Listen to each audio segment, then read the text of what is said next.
strategy that we saw in 2025 that was employed, that I believe is gonna have a huge impact mo Lekompong in terms of Lekompo being more commercial, is cross-genre collaboration. What do I mean? Now, this is when we have artists that come from other genres that want to collaborate with artists more genre ya rena Lekompo. Unfortunately, if we want Lekompo to be commercial, we cannot gatekeep it. We have to open it up to everyone.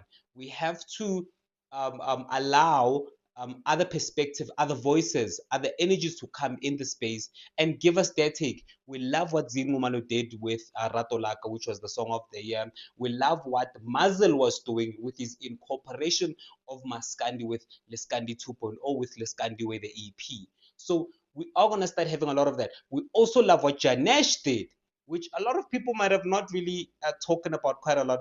But what Janesh did with Nokolongema and also Mahu was amazing work, because that proved that a Lekompo artist can survive in a three-step beat. So that is one thing that I believe we're gonna start seeing much of in terms of 2026, in terms of cross-genre collaboration.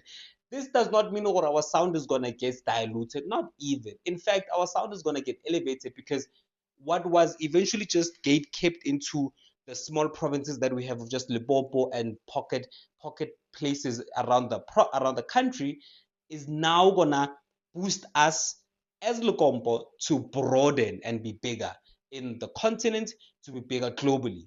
This is also what happens when platforms like Rolling Stone are recognizing our own artists like Oshandeshi Bomazel.